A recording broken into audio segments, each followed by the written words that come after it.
अस्सलाम वालेकुम। हमने जो है फर्स्ट ईयर का चैप्टर स्टार्ट किया 6, जिसके हमने एमसीक्यूज और शॉर्ट क्वेश्चन 35 तक देख लिए थे। आज हमने 36 शॉर्ट क्वेश्चन से देखना है। What is mean by conditional probability? Conditional probability क्या होती है, इसकी डेफिनेशन भी इंपॉर्टेंट है। Conditional if A and B are two events defined on a sample space S, then the probability of A given that B has already occurred is called conditional probability. ठीक है, इसको हम probability of B given that A को ऐसे लिखेंगे, ऊपर intersection की term आ जाएगी, जो नीचे डिवाइजर में होता है वो हमारा प्रोबेबिलिटी ऑफ ए नीचे आ जाता है। नेक्स्ट है क्लासिकल या पोस्टीरियर डेफिनेशन क्या होता है, ये भी इंपॉर्टेंट है। देखिए लाहौर बोर्ड में डिफरेंट बोर्ड में आई है। मैं आपको कहा था तीनों डेफिनेशन आपने कर लेनी है, पोस्टीरियर, प्रायर और इस तरह से। अब यह है if an experiment can be result in mutually exclusive and equally likely outcomes, equally likely and exhaustive outcomes. ये देखिए पहले भी आई थी डेफिनेशन, तो हमने इसको डेफिनेशन को आपने देख लेना, बुक में डेफिनेशन आपने वहां से याद कहा था मैंने करने आप। नेक्स्ट है state additional law for not mutually exclusive. ठीक है, नॉट म्यूचुअली एक्सक्लूसिव में पता है इंटरसेक्शन वाली टर्म आ जाती है। ठीक है, तो ये हमारे पास probability of A, probability of B minus intersection वाली टर्म भी आ जाएगी। अगर ये म्यूचुअली एक्सक्लूसिव होता है तो हमारी ये लास्ट वाली टर्म नहीं आनी, तो ये जीरो हो जाती है। State multiplication law for independent. अब मल्टीप्लिकेशन वाला हमें पता है, इंटरसेक्शन वाली टर्म सिंपल जो है मल्टीप्लाई की फॉर्म में लिखी जाती है। Next what is probability? Probability क्या होती है? अब यहाँ से आपने कोई भी डेफिनेशन जो याद की होगी उसको लिख लेना, क्लासिकल की कोई भी याद होगी आपको वो लिख लीजिएगा। अब उन्होंने यहाँ पे क्लासिकल की जो ऊपर बार बार आ रही उसी को यहाँ पे लिख दिया, तो आपने जो भी है याद की वो लिख लेनी है। नेक्स्ट है if A and B are two independent events, probability of A B है, find the probability of B given that A. अब हमें पता है इंडिपेंडेंट है, तो हमने इंटरसेक्शन को ऐसे लिख लिया, प्रोबेबिलिटी ऑफ ए। इंटरसेक्शन में हम दोनों को मल्टीप्लाई करके लिख सकते हैं, तो हमने दोनों को मल्टीप्लाई कर लिया सिंपल, और नीचे ए वन टर्म आ गई, इस तरह से हमारे पास ये आ गया। ये यहाँ पे उन्होंने सिंपल मल्टीप्लाई करके बता दी कि इंटरसेक्शन टर्म्स को हमने कैसे मल्टीप्लाई किया, क्योंकि इंडिपेंडेंट इवेंट्स है। ए बी गिवन है, इंटरसेक्शन वाला फाइंड करना है, और हमें पता है इंडिपेंडेंट इवेंट्स है। जब इंडिपेंडेंट इवेंट्स हो तो सिंपल मल्टीप्लाई करके हम यहाँ पे इनको लिख देते हैं। A and probability of B given that A is equal to 0.4, find intersection। यहाँ पे भी इंटरसेक्शन वाला मैंने आपको कहा है कि आपने इनको क्या करना है, सिंपल जो इंटरसेक्शन वाली टर्म है तो आपने क्या करना है, सॉरी यहाँ पे मेंशन नहीं है कि इंडिपेंडेंट है या डिपेंडेंट है, आपको बोलते गिवन एट वाली गिवन है, कंडीशनल प्रोबेबिलिटी गिवन है, इसका मतलब है आपका यहाँ पे डिपेंडेंट का केस करना है। तो probability of B given at A हमारे पास फॉर्मूला होता है probability of A intersection B, probability of A. और आपके पास ये वैल्यू है, नीचे वाली वैल्यू है, आपने दोनों को क्रॉस मल्टीप्लिकेशन करके यहाँ पे फाइंड कर लेंगे।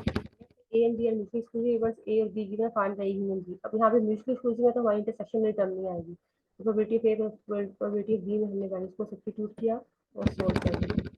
Probability of A intersection union और इंटरसेक्शन गिवन है, और फाइंड द बी।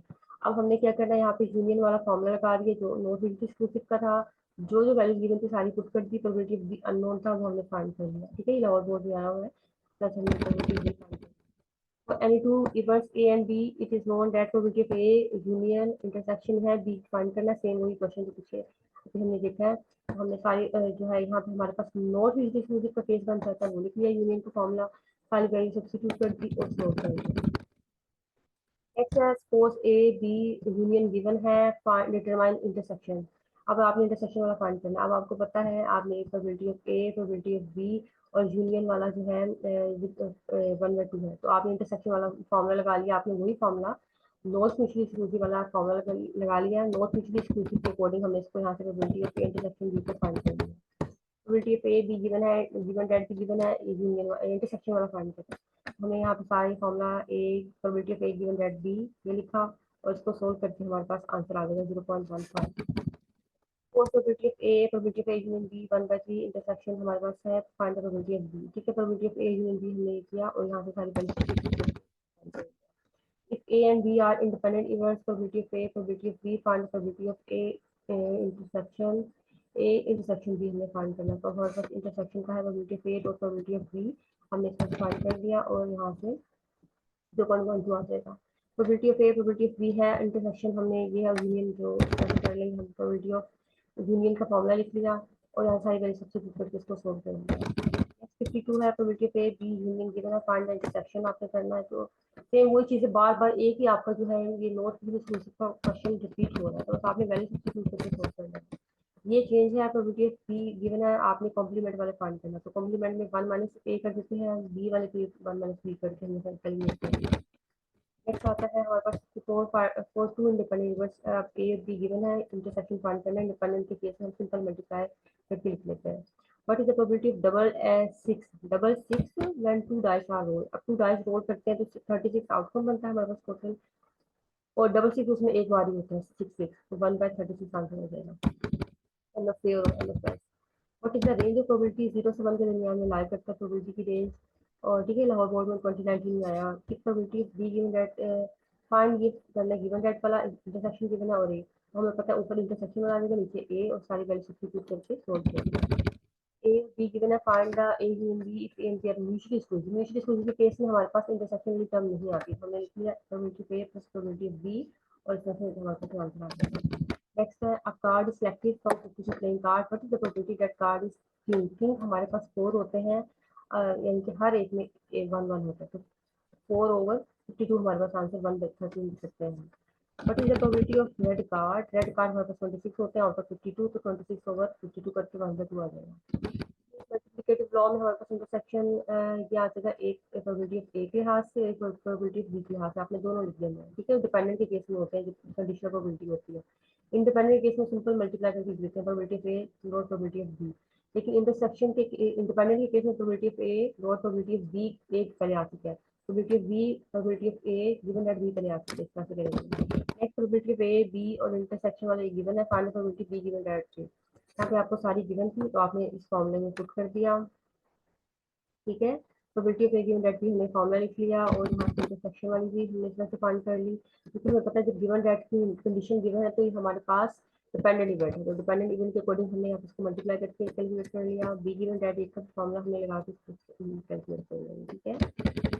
तो mutual exclusive reverse A and B, if A B A है देन फाइंड यूनियन। अब हमें पता है म्यूचुअल एक्सक्लूसिव है, तो हमारे इंटरसेक्शन वाली टर्म जो है इसमें नहीं होती, इस तरह से हमने ऐड कर लिया simple. if you toss a fair die 6 times आप करते हैं, what is the probability getting no even number, ठीक है, no even number हमारे पास आने का। सबसे पहले हमने डाई की वो लिख लिया 6 times.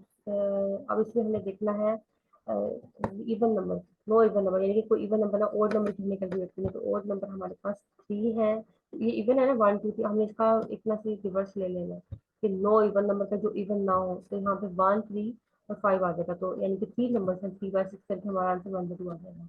Probability of A probability of B given है, यूनियन गिवन है, और आपने ये कंडीशनल प्रोबेबिलिटी फाइंड करनी है, और इंटरसेक्शन। अब हमें पता है कि पहले हम जो है इंटरसेक्शन वाला फाइंड कर लेंगे, तो फिर हम कंडीशनल को बाद में करेंगे, वो ज़्यादा सही है। हमने इंटरसेक्शन वाला किया, सिंपल प्रोबेबिलिटी ऑफ ए और प्रोबेबिलिटी ऑफ बी करके आ जाएगा हमारे पास आंसर, और इंटरसेक्शन वाले के लिए हमने इस तरह से सोल्व कर दिया। नेक्स्ट है हमारे पास 66 question number.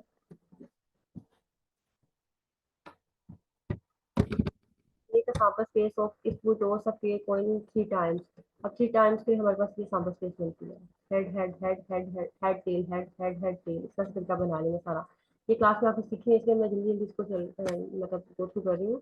Probability of A probability of B, intersection given है, यूनियन आपने फाइंड करना, प्रोबेबिलिटी ऑफ बी बार। तो आपने प्रोबेबिलिटी ऑफ इंटरसेक्शन के लिए हमें बचा सिंपल जो गिवन है, यूनियन के लिए हमने क्या करना है कि हमें पता है ये इसमें इंटरसेक्शन एग्जिस्ट करता है, तो ये हमारा नॉट म्यूचुअली का जो है केस होगा, हमने नॉट म्यूचुअली एक्सक्लूसिव के केस लिख लिया, और यहाँ से बी कॉम्प्लीमेंट फाइंड कर लिया 1 प्रोबेबिलिटी।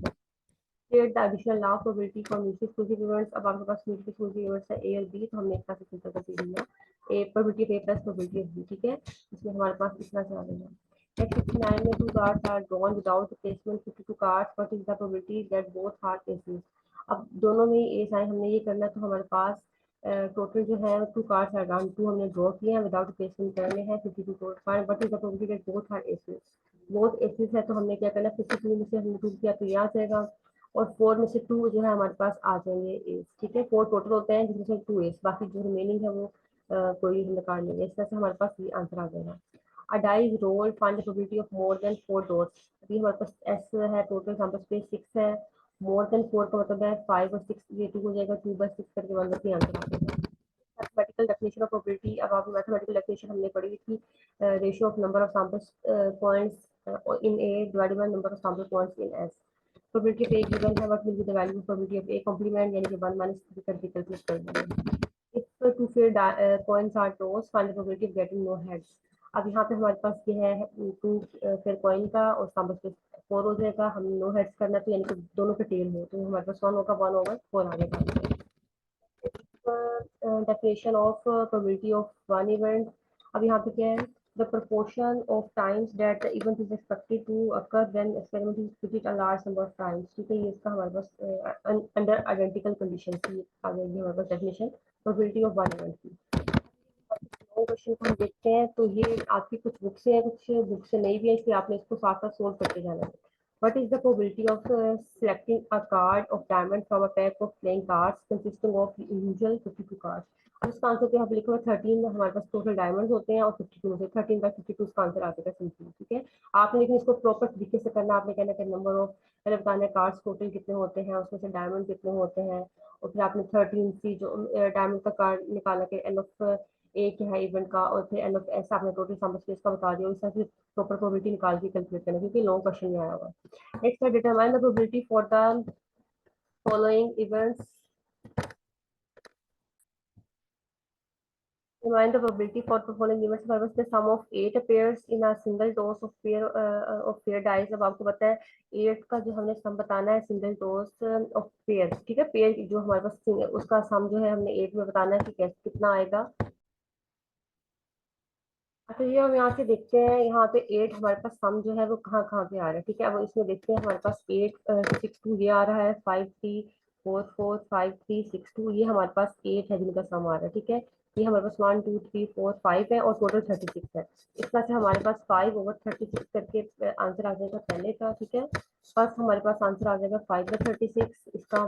सेकंड है असम 7 और 11 comes up in a single toss of pair dice. अब यहाँ पे आपने क्या करना है, 7 और 11 दोनों का सम देखना है। 7 का हम देखते हैं क्या है यहाँ पे, 7 इसमें देख लें 6 5 ये हमारे पास आ जाएंगे, 6 टर्म्स आ जाएंगे 7 के लिए, और 11 के लिए हमारे पास 2 टर्म्स आ जाएंगे। इस तरह से हमारे पास ये आ जाएगा, और इनके बाद इनमें कोई कॉम्प्लीमेंट तो है नहीं। 6 और 7 में ये है 1 2 3 4 5 6, 6 + 2 हमारे पास हो जाएगा 8/36। ठीक है, इसको आपने इसका देख लेना। ठीक है, 7 और 11 का कहा है मैंने। 7 का सम क्या है हमारे पास, ये देखिए ये वाली टर्म हमारे पास 7 और ये सम, ये है 6 टर्म, और ये है जिनका सम हमारे पास आ रहा है 11, ये है 2 टर्म्स। 6 प्लस ये हमारे पास हो जाएगा 8/36 इसका आंसर हो जाएगा, यानी कि 8 टर्म्स आउट ऑफ 36। आपने probability of A union B करके कैलकुलेट करना है। एक हमारे पास आ जाएगा, जब आप इसको सोल्व करेंगे सिंपली तो हमारे पास आएगा 8, ए के 8 टर्म्स है, बी के हमारे पास 2 टर्म्स है, फिर इन दोनों का एन ऑफ ए निकाल लेना है, एन ऑफ बी निकाल लेना है, फिर आपने दोनों को मतलब probability of A probability of B, फिर इसके बाद हमने इसको सिंपलीफाई करेंगे तो हमारे पास 8/36 आंसर आ जाएगा। नेक्स्ट क्वेश्चन को देखते हैं हम।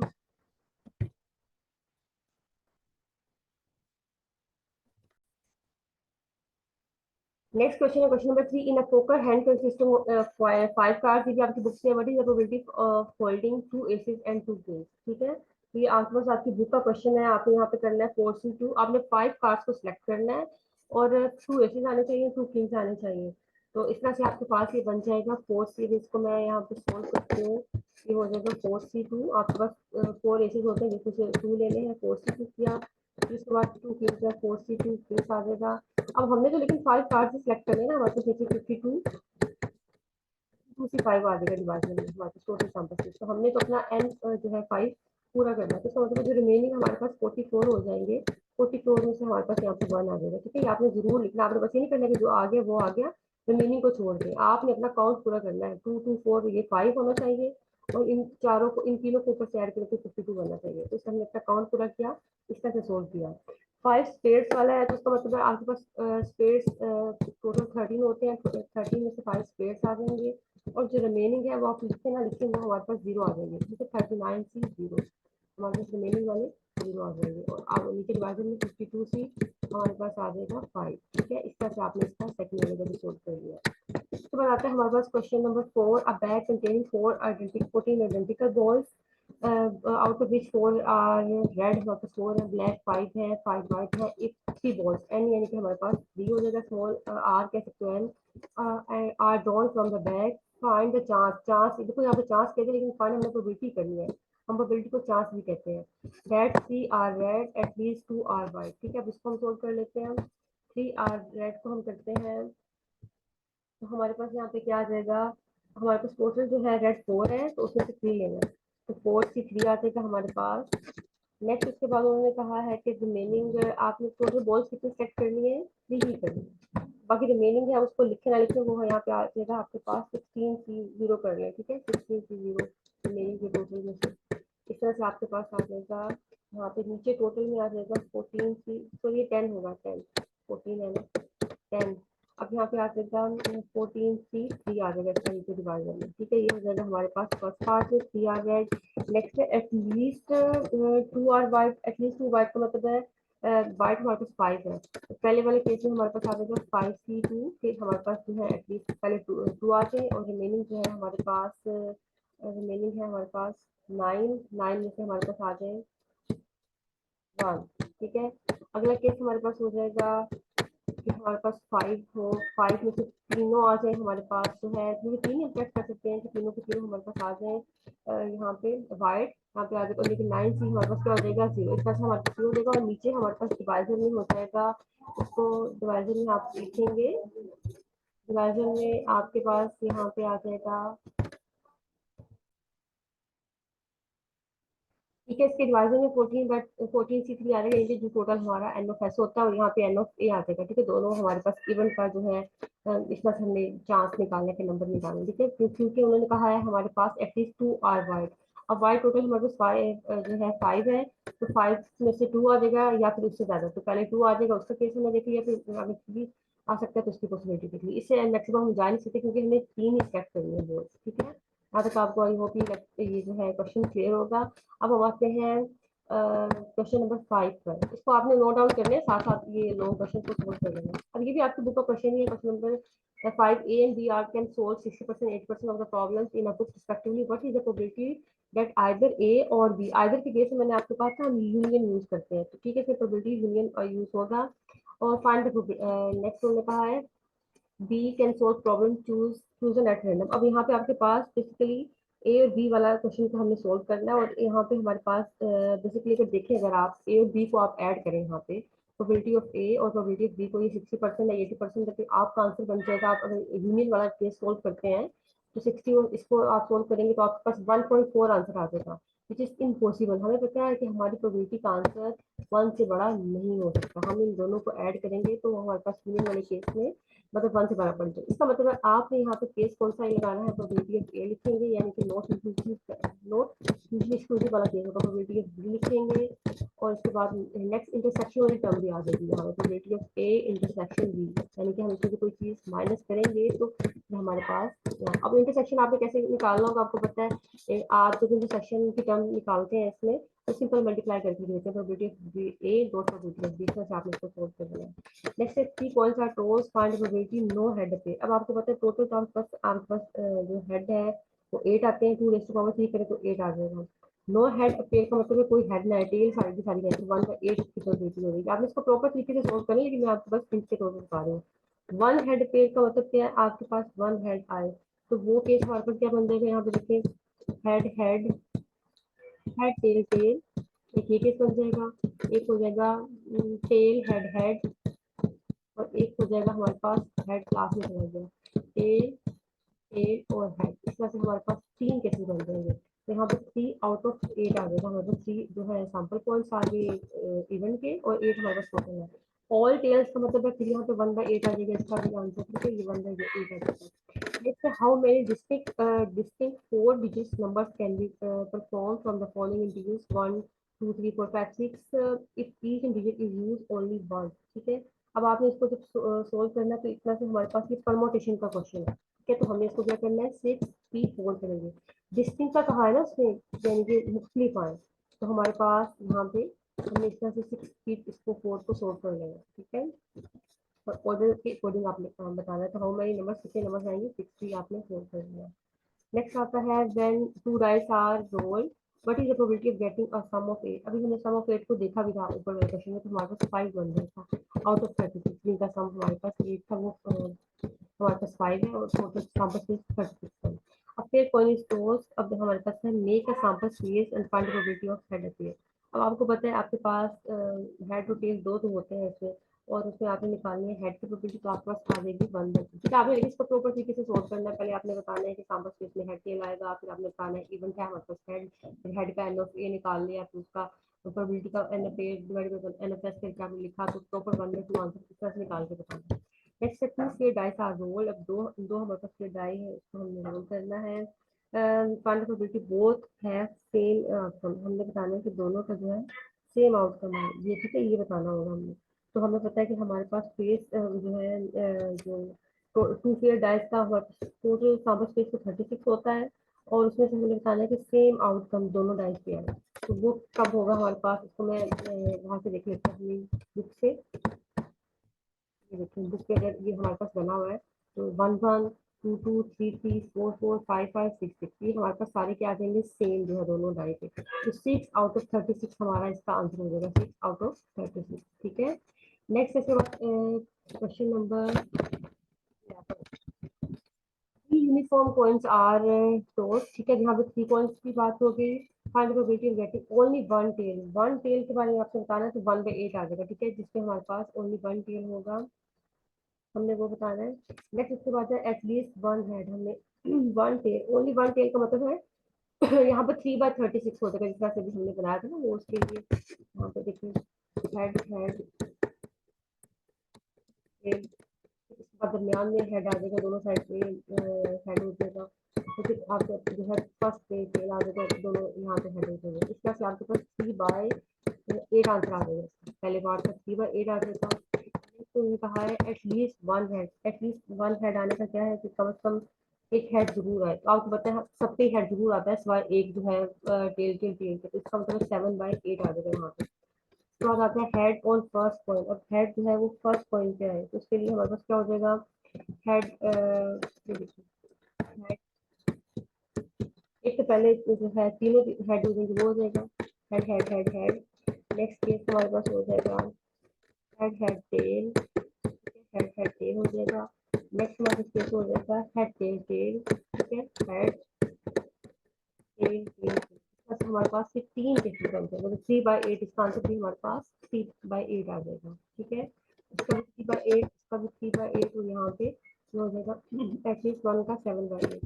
Next है 3 coins are tossed. What is the probability of getting exactly 2 heads? Exactly 2 heads हमारे पास जब होंगे, वो आपको पता है वन सिर्फ एक ही केस है जब exactly 2 heads होते हैं। तो ये केस हमारे पास हो जाएगा, सॉरी exactly 2 heads हमारे पास डिफरेंट वो होंगे। यहाँ पे देखिए होगा head head head head tell, और ये 3 केसेस हैं, ये वाले सेम होंगे हेड हेड टेल है। उसके बाद हो जाएगा head tail head tail head head, ये 3 केस, इनके 3/8 आंसर आ जाएगा। At least two heads, at least two heads का मतलब है यहाँ पे भी सेम कोई केस होगा कि कम से कम आपके पास 2 हेड आए। तो उसके लिए हमने जब इसको सोल्व करेंगे तो हमारे पास 4/8 इसका आंसर आ जाएगा। 4/8 आंसर आप इसको सोल्व करेंगे। नेक्स्ट है committee of size 4 is selected random. 3 हमारे पास वुमेन है, 4 मैन है। Find the probability of getting 2 women. अब 2 वुमेन है, उसको हमने सोल्व करना है, तो हमारे पास टोटल वुमेन 3 है, तो 3C2 आंसर आएगा पहले, तो हमारे पास 3C2। और नेक्स्ट मेलिंग भी हमारे पास मेल में से भी 2 आ जाएगा, क्योंकि हमने 4 सेट करना है, 4C2, और डिवाइजर में आ जाएगा 7C4। 7C4 आ जाएगा नीचे डिवाइजर में। ठीक है, नेक्स्ट आप ये आपका फर्स्ट पार्ट हो जाएगा। सेकंड में एटलीस्ट 2 वुमेन को करना है, तो हमारे पास क्या आ जाएगा 3C2। हमारे पास 2 वुमेन है, 3C2, और अगला मेन लो आ जाएंगे 4C2। अगली कंडीशन के 3 हो सकता है कि वुमेन 3 में से 3 की 3 आ जाए, 3C3, और नेक्स्ट आ जाएगा 4C1। अपना उसमें कौन सा पूरा करना है 4, और इस तरह से हमने सेलेक्ट करते हैं। नीचे वाले का डिवाइजर में हमारे पास 7C4 हमारे पास आंसर आ जाएगा।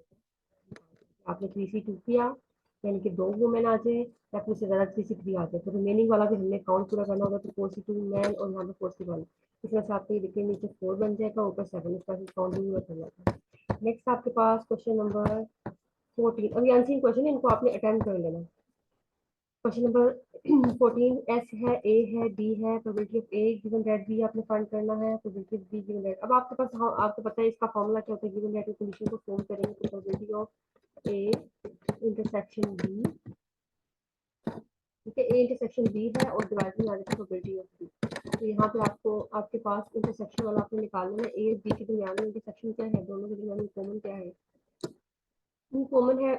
और तो आपका आंसर यहाँ पे आ जाएगा, एक ही आपका यहाँ पे काउंट कॉमन है ना, तो आपने यहाँ पे लिख के बता देना इसका कॉमन, और आपका कॉमन आ जाएगा 1 आउट ऑफ टोटल कॉम्पिटिशन कितने 1 2 3 4 5 6 7 8 8 है आपके पास, 7 है, तो आपके पास यहाँ पे 1/7 इसका ये कॉमन वाला पॉइंट आ जाएगा। बी वाला क्या हो जाएगा 4/7, और इसका क्या हो जाएगा 3/7। इस तरह से आपने हर एक की प्रोबेबिलिटी को यहाँ पुट करते हैं तो आपने सोल्व कर लेंगे। यहाँ पे ऊपर आ जाएगा 1/7, नीचे आ जाएगा 4/7। जब बी वाले को सोल्व कर रहे होंगे तो यहाँ पे उनके सेक्शन वाला आएगा ऊपर, और नीचे डिवाइजन में ए आ जाएगा, तो ऊपर 1/7 ही आएगा, नीचे आपका 3/7 आ जाएगा। ठीक है, इस तरह से आपने सोल्व कर लेंगे इसको।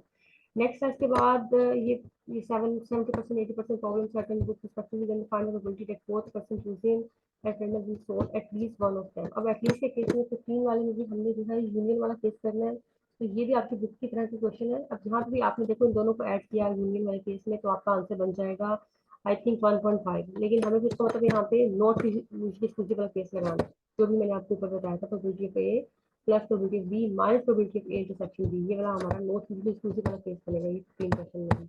इसको भी आपने सोल्व कर लेना। नेक्स्ट बात आती है हमारे question number 16। An integer is chosen at random from a first 100 possible integers. Find the probability that the chosen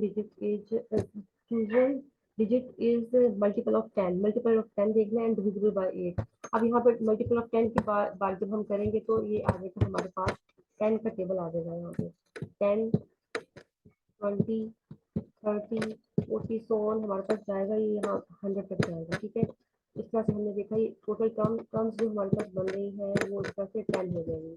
अब यहाँ पे इसका आंसर जब आप इसको सोल्व करोगे तो 10/100 आ जाएगा। 10 इसकी वैल्यूज आई है इवन की, और आउट ऑफ हमारे पास 100 टोटल था, तो 10/100 इसका पहले वाला आंसर होगा। दूसरे वाले में उसने कहा है कि 8 आपने लेना है, 8 डिविजिबल बाय 8। अब 8 का जो है टेबल आपने लेना है, 8 आ जाएगा, फिर 16 आ जाएगा, फिर 24 आ जाएगा, और मैं सारा चलिए नहीं भी लिखती तो आपने फिर देखिए पहले 8 फिर 16 फिर 24 फिर 32 इसके बाद 40, नेक्स्ट आपके पास 40 के बाद 48 56 तो यहाँ लिख देते हैं 56 आ जाएगा। नेक्स्ट इसके बाद आपके पास 64 72 64 72। नेक्स्ट आपके पास आ जाएगा 80 88 80 88 88 के बाद आपके पास आ जाएगा 94। ठीक है, 94 लास्ट होगा हमारे पास, 100 के अंदर 100 अंदर रहना है। तो ये 1 2 3 4 5 6 7 8 9 10 11 12 12 वैल्यूज है, तो इसका आंसर हमारे पास होगा 12/100। ठीक है, इस तरह से आपने डिविजिबल बाय ये करके निकालते हैं 12/100। Next, an integer is selected random from a first 200 possible integers. What is the probability of getting 2 divisible by 6 or 8? अब आपने यहाँ पे क्या करना है 6 और 8 वाले का यूनियन ले लेना है, तो यानी कि 6 का टेबल देखना है 200 तक जो जितनी वैल्यूज आ रही होंगी, फिर 8 का टेबल देखना है जितनी वैल्यूज आ रही होंगी 200 तक, वो सारी वैल्यूज का फिर आपने probability of A plus probability of B करके निकाल देना। ठीक है, इस तरह से आपका ये क्वेश्चन सोल्व हो जाएगा। नेक्स्ट है आपके पास question number 18। A bag contains 7 blue balls, 5 black balls, and 4 red balls. If 2 balls are chosen, ये आर हमारे पास 2 हो जाएगा, ये and small and find the probability that both blue होंगी, और next one is black and other is red.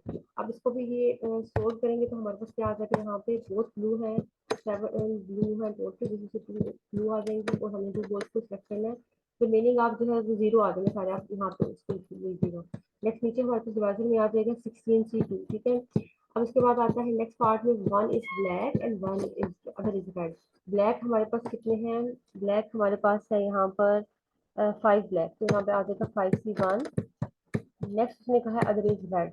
Red हमारे पास कितने हैं, हमारे यहाँ पे रेड है हमारे पास 4, तो 4C1, दोनों को 4C1 करके हमारे पास 2 हो जाएगा, बाकी जो रिमेनिंग है उसमें फिर जीरो आंसर आ जाएगा, और देखिए सेक्शन में भी 16C2 करेंगे तो आपका ये क्वेश्चन सही हो जाएगा। ठीक है, नेक्स्ट इसके बाद 90 if A and B are mutually exclusive, if probability of A is this, B is this, union find करना है, यानी कि आपके पास probability of A plus probability of B होगा सिर्फ, इंटरसेक्शन में टर्म एग्जिस्ट नहीं करेगी।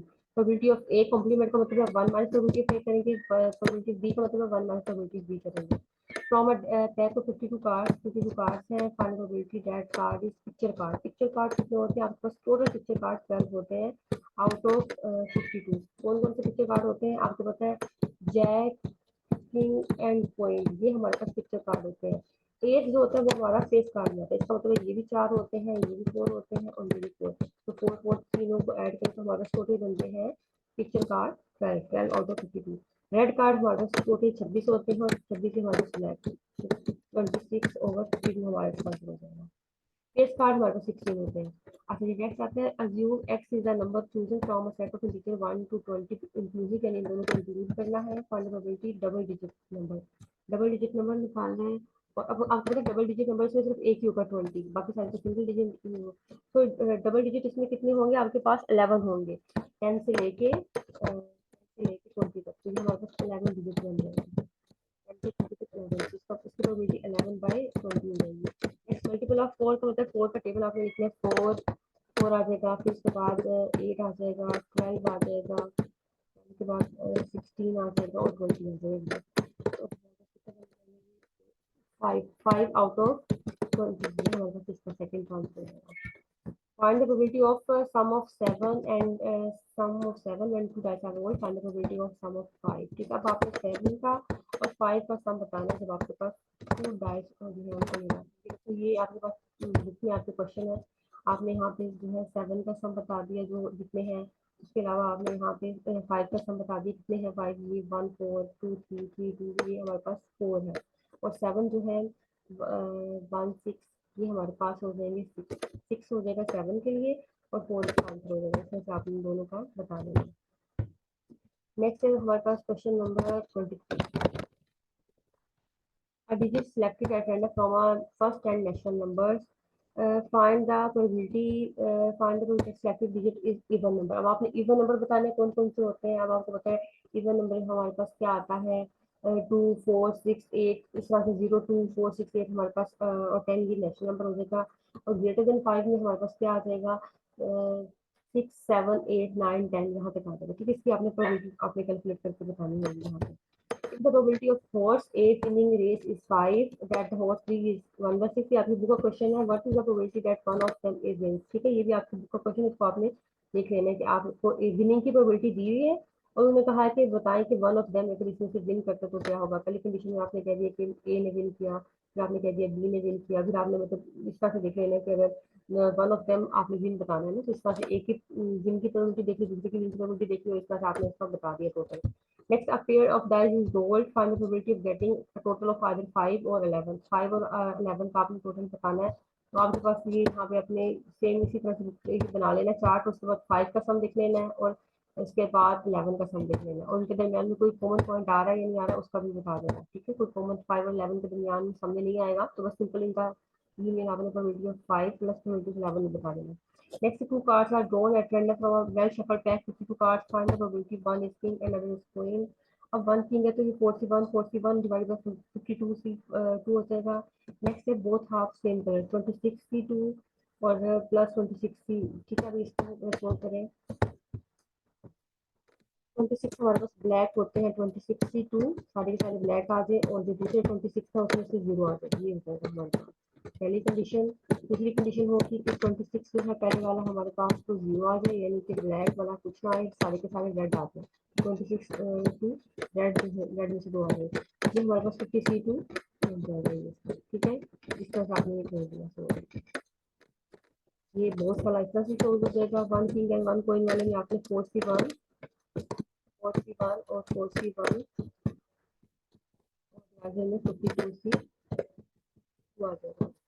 ठीक है, और यहाँ पर रिमेनिंग आप लिखते हैं 44C0। ठीक है, अब ये हो जाएगा। इसके बाद आता है if X is the number of success with probability 1/4 each of independent trials. Find probability of equal to 0 और probability of equal to less than 3। अब आपने फाइंड करना है। ठीक है, इसको आप एन आपके पास यहाँ पे इस तरह से कह सकते हो N5 है, प्रोबेबिलिटी ये है। अब आप यहाँ पे इसको पॉलिनोमियल के केस की तरह से सोल्व कर सकते हैं। ठीक है, एक्स इक्वल टू 0 के लिए और X equal to less than 3 के लिए पॉलिनोमियल का क्वेश्चन है इस तरह से। इसको पॉलिनोमियल के सेक्शन में भी देख सकते हो और अभी भी आप इस तरह से भी आप कर सकते हैं। तो यहाँ पे bag contain 9 white balls, 12 black balls। Find the probability of getting right 5 balls out of bag containing 21 balls। अब यहाँ पे आपके पास 21 balls टोटल है, तो आपने यहाँ पे बताना है ब्लैक बॉल के लिए बतानी है। ब्लैक बॉल हमारे पास है 12C5 हो जाएगा हमारे पास आंसर इसका। जब आप इसको सोल्व करेंगे तो आ जाएगा 12C5 और रिमेनिंग जो है हमारे पास 9C0 सारे के सारे हमारे ब्लैक में से आ जाएंगे। ये डिवाइजर में आ जाएगा 21C5। इसमें से ऊपर इवेंट आ गया, नीचे टोटल आ गया 5। 6 white balls are and 4 black balls। हमने जो है वाइट है और 4 ब्लैक है, but indistinguishable apart from the colour place में बैक। 6 balls are selected, ये हमारे पास आर कह सकते हो या एन कह सकते हो, taken from the back front probability that being 3 white and 3 black। हमें 3 white और 3 ब्लैक की बतानी है, तो टोटल हमारे पास 63 आ जाएगा। नेक्स्ट हमारे पास उसके बाद आ जाएगा 63, 3 white, ये 6 है सॉरी। इसके बाद आ जाएगा ये 6 और वो ब्लैक हमारे पास 4 है, 4 से 3 दोनों की इस तरह से आ जाएगा, और नीचे डिवाइजर में टोटल आ जाएगा 10C6। इस बोल भी हमें सेलेक्ट करनी है, इस तरह से करके हमारे पास ये सोल्व हो जाएगा। ठीक है, नेक्स्ट है 2 रोलिंग के dice, probability sum of dots are 9 and 11। तो आपने जिनका सम 9 बन रहा है वो बता देना, जिनका सम 11 बन रहा है दोनों को ऐड कर लेना, यूनियन वाला क्वेश्चन है। ठीक है, from a pack of fresh card of 52 playing cards, ये कि हमने कार्ड ऑफ डायमंड टोटल हमारे पास 13 होते हैं, 13 आउट ऑफ 52 हमारे पास आंसर आ जाएगा। नेक्स्ट है एस, एस हमारे पास 4 होते हैं, तो 4 बाई 52 आंसर आ जाएगा। नेक्स्ट पिक्चर कार्ड, अभी हमने देखा था पिक्चर कार्ड हमारे पास होते हैं 12 आउट ऑफ 52 आ जाएगा। ब्लैक कार्ड हमारे पास होते हैं 26 होगा। तो आपने इसको प्रॉपर तरीके से लिखना है कि टोटल ये होते हैं, और इतना से करके आपने इसको बताना है। मैं तो यहाँ पे डायरेक्ट आंसर बता रही हूँ, आपने इसको बाकायदा सोल्व करना है। ब्लैक कार्ड 26 होगा, 52 हो जाएगा। नेक्स्ट हमारे पास 32 क्वेश्चन है, इसको देख लेते हैं। 32 एंड 32। तो 32 में क्या है हमारे पास, 2 fair dice are thrown, what is the probability of getting double six. Double six हमने बताना है, और इसके बाद है सम ऑफ 8 डॉट्स। अब ये आपकी जो बुक से एग्जांपल है जिसको हमने भी यहाँ पे देखा था, ये यहाँ पे ली है डबल सिक्स और सम ऑफ 8 और मोर डॉट्स। तो आपने 6 वाला देख लिया, 36 सम ऑफ 8 और मोर डॉट्स हमने ये देख लिया, जिनका 8 उससे आगे ज़्यादा सम था वो दिखा हमारे पास 15 का, तो 15 बाय ये बन जाएगा। और ये देखिए नीचे वाला जो है ये भी आपकी एग्जांपल ली है उन्होंने, 6.8 अभी हमने एग्जांपल देखी है आपकी, तो हमेशा को सोल्व करना है बाय के लिए। तो ये देखिए ये मोस्टली आपकी एग्जांपल्स आई होती है क्वेश्चंस में, आप एग्जांपल्स को छोड़ देते हैं कि हमने एग्जांपल सोल्व नहीं करनी। आपकी एक्सरसाइज की निस्बत एग्जांपल्स को ज़्यादा प्रेफर करते हैं एग्जामिनर, उनको पता होता है कि बच्चों ने एग्जांपल्स को छोड़ देना। Three coins are tossed simultaneously, find the probability of getting no head. No head का मतलब 1/8 आ जाएगा, कोई हेड नहीं है। सारी तीनों की तीनों टेल्स होंगी। 1 हेड का मतलब 3/8 आ जाएगा, 1 head comes from I. 2 head का मतलब है 3/8 आ जाएगा, इसका भी आपने टोटल सम स्पेस लिखनी है, उसमें जब आप देख लेंगे आराम से आपको समझ आ जाएगी 1 हेड 2 हेड ये कौन कौन से है। A B are two independent events, probability of A B given है। इंटरसेक्शन फाइंड करना है तो सिंपल मल्टीप्लाई पे लिख लेंगे। यूनियन फाइंड करना है तो आपने probability of A plus probability of B minus probability of A intersection B करेंगे, क्योंकि आप पहले इसको सोल्व कर चुके हैं इंडिपेंडेंट वाले केस में। इंडिपेंडेंट वाला केस जब होता है तो आपका यहाँ पे ये बनेगा probability of A plus probability of B minus probability of A intersection B. इस तरह से आपने इसको सोल्व कर लेंगे, वहाँ पे आपके पास ही सोल्व का आंसर आएगा। ठीक है, आई होप आपको आज का लेक्चर क्लियर होगा, और कोई भी क्वेश्चन हो तो आप पूछ सकते हो। इस तरह से आपका जो है बेसिकली 6 चैप्टर जो है कंप्लीट हो गया। अब आपका 7 चैप्टर हम इंशाल्लाह स्टार्ट करेंगे। आपने 6 चैप्टर की जो है एक्सरसाइजेस को, ये जो यहाँ पे हमने शो टू लॉन्ग में देखे उनकी प्रैक्टिस करनी है। अल्लाह हाफिज़।